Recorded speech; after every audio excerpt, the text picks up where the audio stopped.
শুরুতেই জানিয়ে দেব, এবার ইসরায়েলের সব স্পর্শকাতর লক্ষ্যবস্তু কবজায় নিল হিজবুল্লাহ, এবার বিপদে পড়ে যাচ্ছে ইসরায়েল। জানিয়ে দেব, লেবাননের বিষয়ে ইসরায়েলকে কঠোর হুঁশিয়ারি দিয়ে রাখলেন রিসেপ তাইয়েপ এরদোয়ান। এদিকে গাজা যুদ্ধের মধ্যেই ইসরায়েলে ক্ষেপণাস্ত্র ও বিস্ফোরক রপ্তানি করছে ভারত, গোপন তথ্য ফাঁস। জানিয়ে দেব, মূল্যবান খনিজের লোভে আফগানিস্তানকে কাছে টেনে নিচ্ছে চীন। সর্বশেষ জানিয়ে দেব, ইরানি জাতির বিরুদ্ধে আমেরিকার নয়া নিষেধাজ্ঞা, নতুন এক অর্থনৈতিক যুদ্ধ, জাতিসংঘে অভিযোগ ইরানি দূতের। এবার ইসরায়েলের স্পর্শকাতর সব লক্ষ্যবস্তু কবজায় নিল হিজবুল্লাহ। ইসরায়েলের স্পর্শকাতর সব লক্ষ্যবস্তু হিজবুল্লাহর ক্ষেপণাস্ত্রের আওতায় রয়েছে বলে দাবি করেছেন সংগঠনটির নির্বাহী পরিষদের উপপ্রধান শেখ নাবিল কাউক। ইসরায়েলের পক্ষ থেকে হিজবুল্লাহর বিরুদ্ধে সর্বাত্মক যুদ্ধের হুমকি মুখে লেবাননের প্রতিরোধকামী সংগঠনটি বলেছে, এই ধরনের যুদ্ধ ইসরায়েলের পরাজয় ঠেকাতে পারবে না। লেবাননের আরবি ভাষার অনলাইন পত্রিকা আল নাশরাকে তিনি বলেন, লেবানন ইসরায়েলের জন্য এমন এক জায়গা হিসেবে কাজ করবে না যেখানে তারা তার পরাজয় ঠেকাতে পারে, বরং দেশটির ইহুদিবাদী শত্রুদের পরাজয়ের ক্ষেত্র একটি এবং দখলদারদের বিরুদ্ধে বিজয় ও প্রতিরোধের স্থান হয়ে থাকবে। শেখ নাবিল কাউক স্পষ্ট করে বলেন, হিজবুল্লাহ যেখানে চায় তার ক্ষেপণাস্ত্র ও ড্রোনগুলো দিয়ে ইসরায়েলের সেই সব স্পর্শকাতর লক্ষ্যবস্তুতে আঘাত হানতে সক্ষম। এদিকে হিজবুল্লাহকে নিয়ে কড়া সতর্কবার্তা দিয়েছে যুক্তরাষ্ট্র। মঙ্গলবার পেন্টাগনে ইসরায়েলি প্রতিনিধি ইয়েব গ্যালান্টের সঙ্গে দেখা করেছেন মার্কিন প্রতিরক্ষা সচিব লয়েড অস্টিন। এ সময় তিনি সতর্ক করে বলেছেন, ইসরায়েল এবং হিজবুল্লাহর মধ্যে চলমান সংঘাত একটি আঞ্চলিক যুদ্ধের জন্ম দিতে পারে, যা দ্রুতই কূটনৈতিক সমাধানের আহ্বান জানিয়েছিলেন তিনি। গাজায় গত ৮ মাসেরও বেশি সময় ধরে যুদ্ধ চালাচ্ছে ইসরায়েলি বাহিনী, যা রুখতে ফিলিস্তিনের হয়ে যুদ্ধ করছে হিজবুল্লাহ, যা এই অঞ্চলের উত্তেজনা বাড়িয়ে তুলেছে বলে মনে করেন লয়েড অস্টিন। এই নিয়ে অস্টিন বলেন, ইসরায়েল ও হিজবুল্লাহর মধ্যে আরেকটি যুদ্ধ সহজেই একটি আঞ্চলিক যুদ্ধের রূপ নিতে পারে, যার পরিণতিতে মধ্যপ্রাচ্যের জন্য হবে ভয়াবহ। উত্তেজনা এখানেই থামাতে কূটনৈতিক হল সমাধানের সর্বোত্তম উপায়। এদিকে লেবাননের বিষয়ে ইসরায়েলকে যেই হুঁশিয়ারি দিলেন এরদোয়ান। তুরস্কের প্রেসিডেন্ট রিসেপ তাইয়েপ এরদোয়ান ইসরায়েলের আগ্রাসনের পরিকল্পনার বিরুদ্ধে মধ্যপ্রাচ্যের দেশগুলোকে লেবাননের পাশে দাঁড়ানোর আহ্বান জানিয়েছেন। সেই সঙ্গে হুঁশিয়ারি দিয়ে বলেছেন, তুরস্ক লেবাননের পাশে থাকবে। বুধবার ২৬শে জুন তুর্কি সংসদের বক্তব্য দেওয়ার সময় তিনি এসব কথা বলেন। এরদোয়ান বলেন, ইসরায়েলের প্রধানমন্ত্রী বেনিয়ামিন নেতানিয়াহু গাজা যুদ্ধকে এই অঞ্চলে ছড়িয়ে দেওয়ার পরিকল্পনা করছেন। গাজাকে ধ্বংস ও পুড়িয়ে ফেলার পর ইসরায়েল এখন লেবাননের দিকে নজর দিয়েছে। আমরা দেখতে পাচ্ছি পশ্চিমা দেশগুলো পর্দার আড়ালে ইসরায়েলকে সমর্থন দিচ্ছে। মধ্যপ্রাচ্য জুড়ে যুদ্ধ ছড়িয়ে দিতে যেই পরিকল্পনা ইসরায়েলের প্রধানমন্ত্রী বেঞ্জামিন নেতানিয়াহু করেছেন, তা পুরো অঞ্চলকে বড় বিপর্যয়ের দিকে নিয়ে যাবে। তবে তুরস্ক লেবাননের ভ্রাতৃপ্রতিম জনগণ ও রাষ্ট্রের পাশে রয়েছে। আমি এই অঞ্চলের অন্যান্য দেশকে লেবাননের সঙ্গে সংহতি প্রকাশ করার আহ্বান জানাচ্ছি। তুর্কি প্রেসিডেন্ট সতর্ক করে বলেন, এই অঞ্চলে যুদ্ধ ছড়িয়ে দেওয়ার জন্য নেতানিয়াহু পরিকল্পনা করেছেন। তার এই পদক্ষেপ এই অঞ্চলটিকে বিপর্যয়ের দিকে নিয়ে যাবে। তিনি যোগ করেছেন, ইসলামী বিশ্ব এবং মধ্যপ্রাচ্যের দেশগুলোকে এই রক্তাক্ত পরিকল্পনার বিরুদ্ধে প্রথম প্রতিক্রিয়া জানাতে হবে। যে রাষ্ট্রগুলো স্বাধীনতা, মানবাধিকার ও ন্যায় বিচারের কথা বলে তারা নেতানিয়াহুর হাতে বন্দী হয়ে আছে।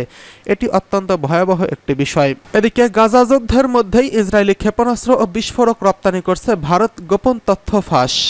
ইহুদিবাদী ইসরায়েলের কাছে গোপনে ক্ষেপণাস্ত্র, গোলাবারুদ ও বিস্ফোরক দ্রব্য বিক্রি করেছে ভারত। ফিলিস্তিনের অবরুদ্ধ গাজা উপত্যকায় ইসরায়েল যখন বর্বর আগ্রাসন চালাচ্ছে এবং দখলদার সেনাদের বিমান হামলা ও গোলার আঘাতে প্রায় ৩৮,০০০ ফিলিস্তিনি শহীদ হয়েছেন এবং এই অস্ত্র রপ্তানির কথা ফাঁস হল সেই মুহূর্তে। নয়াদিল্লি একদিকে কূটনৈতিক সমাধানের কথা বলছেন এবং সংলাপকে প্রাধান্য দিচ্ছেন, অন্যদিকে তারা ইসরায়েলের কাছে অস্ত্র রপ্তানি করছেন। কাতার ভিত্তিক সংবাদ মাধ্যম আল জাজিরার হাতে আসা নথিগুলো থেকে বোঝা যায়, ইসরায়েল গাজার বিরুদ্ধে যুদ্ধ চালানোর জন্য ভারতীয় অস্ত্র গ্রহণ করেছে। গত ৬ই জুন গাজার নুসৈরাত শরণার্থী শিবিরে ইসরায়েল জাতিসংঘের একটি আশ্রয় কেন্দ্রে বোমা হামলায় পর কুদস নিউজ নেটওয়ার্ক ইসরায়েলি যুদ্ধবিমান থেকে ফেলা একটি ক্ষেপণাস্ত্রের অবশিষ্টাংশের ভিডিও প্রকাশ করে। এতে কেবল একটি লেবেলে লেখা ছিল, স্পষ্টভাবে লেখা ছিল মেড ইন ইন্ডিয়া।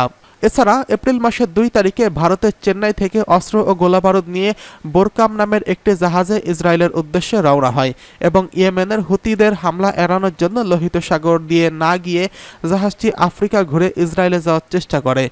পথে স্পেনে যাত্রাবিরতি করার চেষ্টা করলে স্প্যানিশ সরকার তাতে রাজি হয়নি। ওই জাহাজের বিষয়ে স্পেনের বামপন্থী সংগঠনগুলোর প্রতিবাদ গড়ে তোলে।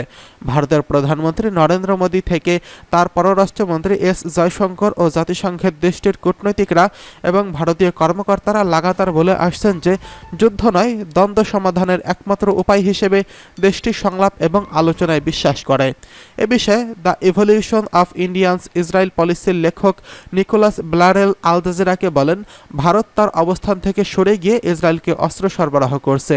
এই নিয়ে আল জাজিরা গত 17 এবং 21 জুন ভারতের পররাষ্ট্র ও প্রতিরক্ষা মন্ত্রণালয়ের মন্তব্য নেওয়ার চেষ্টা করেছেন, কিন্তু কোনো প্রতিক্রিয়া পায়নি। এদিকে মূল্যবান খনিজের লোভে আফগানিস্তানকে কাছে টেনে নিচ্ছে চীন।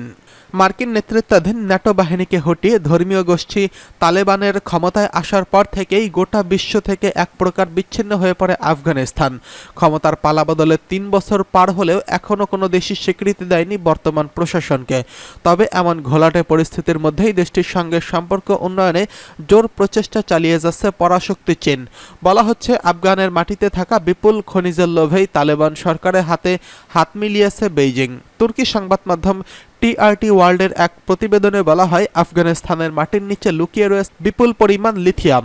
US national aeronautics and space administration তথা নাসার পরিচালিত এক সমীক্ষায় বলা হয়েছে, আফগানিস্তানের ব্যবহৃত লিথিয়াম খনিগুলোর মূল্য আনুমানিক $1 লাখ কোটি, যার ফলে শিগগিরই এই খনিজের বিষয়ে বলিভিয়ার সঙ্গে প্রতিদ্বন্দ্বিতা করতে পারবে আফগানিস্তান।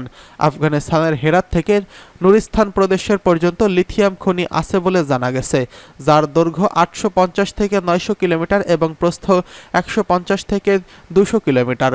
ধারণা করা হচ্ছে এসব খনির জীবনকাল প্রায় 70 বছর। 80-র দশকে সোভিয়েত খনির বিশেষজ্ঞরা প্রথম এসব খনিজ আবিষ্কার করেন। পরে মার্কিন ভূতাত্ত্বিক এক দল বিষয়টি প্রকাশ্যে আনেন। আফগান সংবাদ মাধ্যমের প্রকাশিত প্রতিবেদন অনুযায়ী, আফগানিস্তানের গজনি প্রদেশে লিথিয়ামের বিপুল মজুদ ও ওয়াখান সীমান্ত দিয়ে চীনে সহজে যাতায়াতের সুযোগের কারণে আফগানিস্তানের প্রতি ব্যাপক আগ্রহ জন্মেছে চীনের। আফগান গণমাধ্যমের প্রতিবেদন অনুসারে চীনের গোচিন কোম্পানির প্রাথমিক পর্যায়ে আফগানিস্তানের লিথিয়াম খনিতে $1000 কোটি বিনিয়োগের আগ্রহ প্রকাশ করেছেন। বলা হচ্ছে 2030 সাল নাগাদ এই খাতে ব্যবসা $40,000 কোটি ছাড়িয়ে যেতে পারে। তালেবান ক্ষমতায় ফেরার পর আনুমানিক 500 চীনা ব্যবসায়ী আফগানিস্তান সফর করেছেন। মূলত আফগানিস্তানের প্রাকৃতিক সম্পদ পরখ করে দেখাই ওই সফরের মূল উদ্দেশ্য ছিল। ইরানি জাতির বিরুদ্ধে আমেরিকার নয়া নিষেধাজ্ঞা অর্থনৈতিক যুদ্ধের এক প্রক্রিয়া, অভিযোগ ইরানি দূতের। জাতিসংঘে নিযুক্ত ইরানের স্থায়ী প্রতিনিধি সৈয়দ ইরাভানি বলেছেন, মার্কিন সরকার তেহরানের বিরুদ্ধে নতুন করে যে নিষেধাজ্ঞা আরোপ করেছে তা অর্থনৈতিক যুদ্ধের অংশ। আমেরিকা অন্যায়ভাবে ইরানের জাগরণের বিরুদ্ধে এই যুদ্ধে লিপ্ত রয়েছে। তিনি আরও বলেন, আমেরিকা হামলা চালাচ্ছে এবং আমরা আমাদের জনগণকে রক্ষার চেষ্টা করছি। এই অর্থনৈতিক যুদ্ধের ফলাফল নিষেধাজ্ঞা আরোপের ক্ষমতার মাধ্যমে নয়, বরং ইচ্ছাশক্তির দ্বারা নির্ধারিত হবে। মার্কিন অর্থ মন্ত্রণালয় গতকাল নিষেধাজ্ঞা আরোপের ঘোষণা দিয়ে দাবি করেছেন, শ্যাডো ব্যাংকিং নেটওয়ার্কের অংশ হিসেবে প্রায় 50টি সংস্থা ও ব্যক্তিকে নিষেধাজ্ঞার আওতায় আনা হয়েছে।